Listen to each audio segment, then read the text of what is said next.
Adam Bandt, welcome to the program. Hi, David. So, Happy Easter. Yeah, and to you. Despite the Prime Minister saying there that he's not going to negotiate with the Greens, you're actually writing today to the head of Treasury and the head of the Prime Minister's department to start preparing for negotiations, essentially. Tell me what you're suggesting.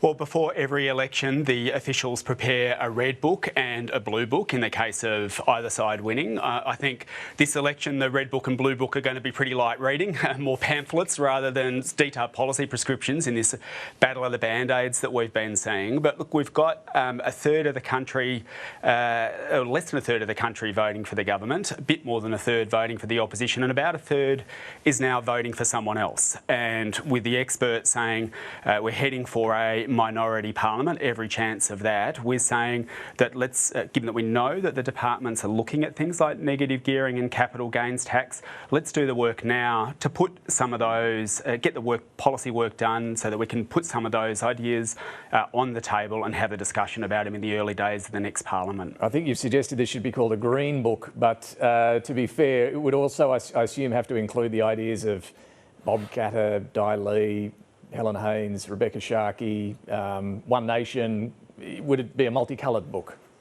Well, I think what we're seeing at the moment is very little policy being put forward by either Labor or Liberal. We saw the housing launches and we saw experts within a matter of 24, 48 hours condemning them for coming up with policies that are going to make the housing crisis worse. And I think one of the things we're seeing, part of the reason you're seeing this third of the country now saying we want someone else, is that the ideas for reform that are going to make the country better are in fact now coming from the crossbench. And so, yes, so some of those border ideas are going to get an airing in a minority parliament. So basically, just to be clear on this, you want Treasury to cost the whole lot. It'd be quite a voluminous book that they'd have to produce.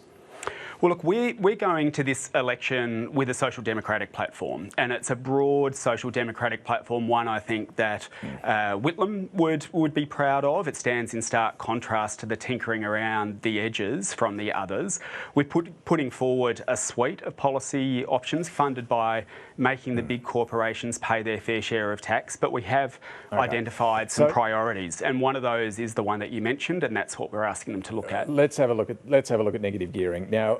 Your plans are to basically say new investors don't get negative gearing or capital gains tax breaks. Existing investors get to keep one property negatively geared. Some analysts fear this would drive investment away, it would damage supply. What do you say to that criticism of this sort of idea? So let's talk about why we're doing this and then also what our policy is. Back in the 1980s, the average home cost 3 times the average income, and now it's 8 and rising. And in the late 1990s, John Howard, with a capital gains tax discount, really lit a fire under the housing market, put a big time bomb there. And as a result, there's now $180 billion over the decade in handouts going to property investors. And what that means is that a first home buyer or a renter, they turn up to an auction with whatever they've been able to save. They know but next to them is a wealthy property investor who's got a big cheque from Anthony Albanese and Peter Dutton, able to keep bidding the price up, knowing that they can write it off on tax. So what we're saying is we need to ensure that younger generations have the same chance at owning a home as previous generations have. How would we do it? We've got to really, I guess, diffuse this time bomb in a way that's fair, because there'll be a lot of people who might have one investment property. They've done that perhaps on the advice of their accountants. It's preparing for their retirement. We're saying allow people with one, in addition to the family home. If you've got one investment property, the existing arrangements apply. But in the future, look, if you've got 2 to 200 investment properties, you can pay the same tax as everyone else has to. You shouldn't expect a tax handout from the government for that. Okay, but how much wiggle room is there here in what you're suggesting? You talk about not diffusing the time bomb immediately, giving it time, because I assume you don't want to hurt supply or drive up rents is the other concern here, that if investors quickly vacate the market or can't negative gear, they'll have to push up the rent. Would you be willing to stretch that timeline so that it is being phased out over a longer period of time? Look, we're willing to consider any good ideas about how to do this, and this is part of the reason that we're saying that it'd be good for the public service to start the work on this now. But can I say, this is, for us, there's three things that need to be done. One is winding back those handouts in the way that's fair. The second is start to put caps on rent increases, like we've got that in the ACT at the moment. And the third is build more homes that can be rented out at affordable rates. And we think the government that has for so many years been neglecting public housing, if they get back into the market and build lots of homes that people can afford to rent and buy, that deals with those issues you've raised. A few other things. Your dental care policy, the Parliamentary Budget Office costed this one at $45 billion, but warned this was highly uncertain. It also said it was highly uncertain whether there would be enough dentists to meet demand. Wouldn't phasing this one in make more sense as well? Well, and in fact, in that costing, that's basically what they've said would happen. It would take a while, based on international experience and based on their modelling. As people found out about the scheme, utilisation stepped up, so it would in fact slowly step up. But look, we know the main reason that people are avoiding going and seeing the dentist at the moment is cost. There will be some areas, of course, where it might be difficult to find a dentist, but the main reason is cost. And in a wealthy country like ours, we think that people should be able to afford to go and see the dentist. So one of the other things, we conducted a Senate inquiry into this that looked at things including the workforce, and one of the key messages that came back from that was that people were not choosing dentistry because of the massive debts they'd be left with, and we want to fix that as well with free education.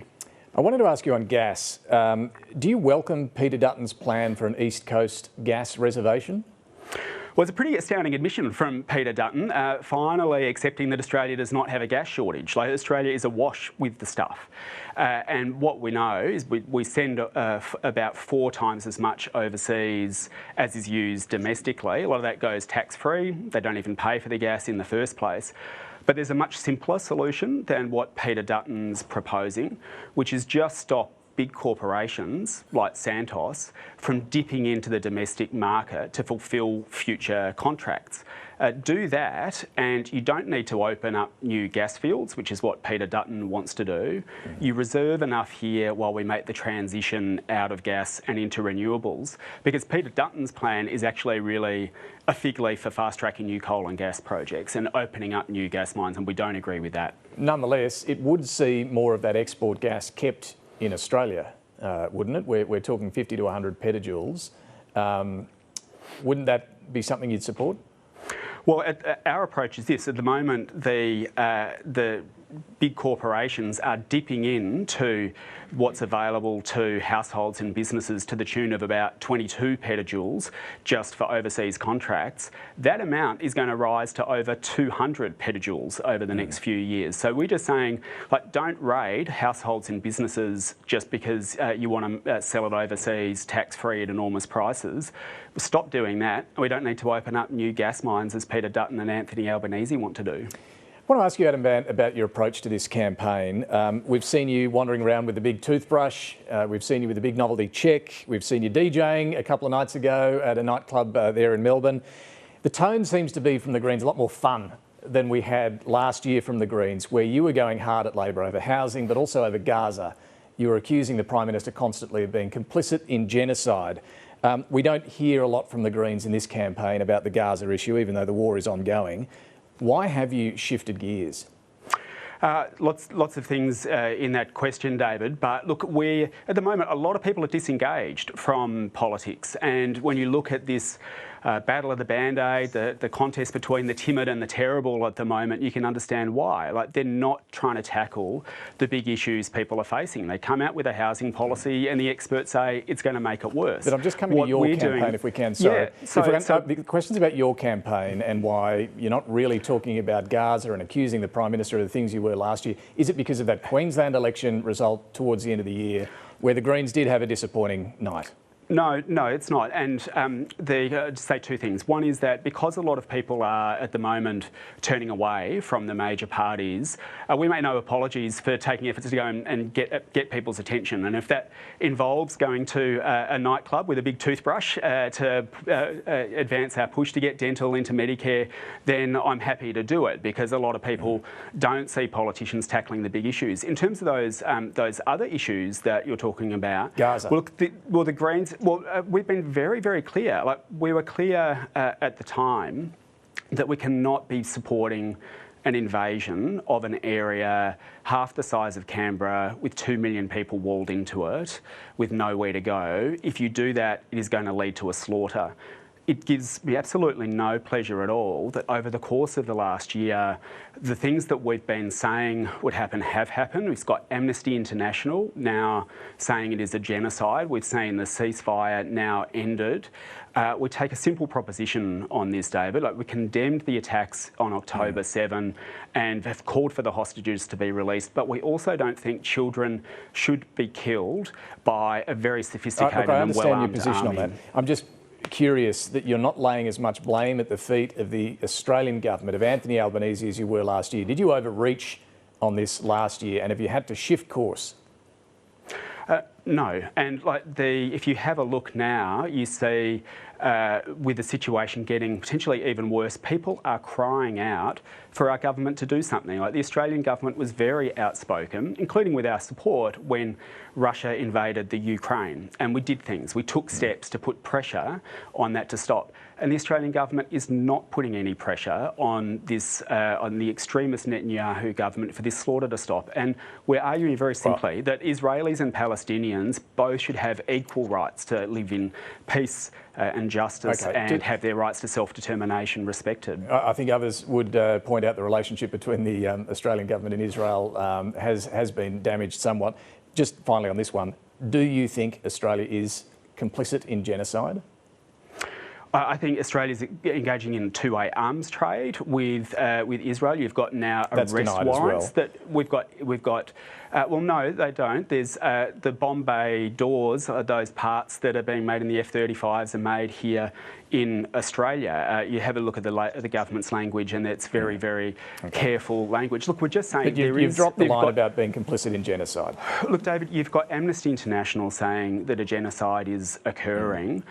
You've got now arrest warrants being issued for the extremist Prime Minister Benjamin Netanyahu. It's different to blaming Anthony Albanese for being complicit in this. Well, we're saying the government should do something. When you see a genocide occurring, as Amnesty International, as the experts are saying, then you want the Australian government to actually do something and to speak out for peace. Now, just finally on the campaign itself, the Greens did well at the last election 3 years ago. You won 3 extra seats in Brisbane.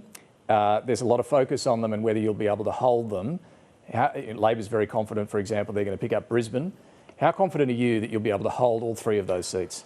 Look, having been through this myself, I know the first time around, you take nothing for granted. You have to work incredibly hard. This time we've got Labor, Liberal and Advance and the billionaires all coming after us. We expect that. But look, going into this final fortnight, can I say we've got a bit of a spring in our step. Like, we've been pushing for years for housing and first home buyers and renters to be on the agenda.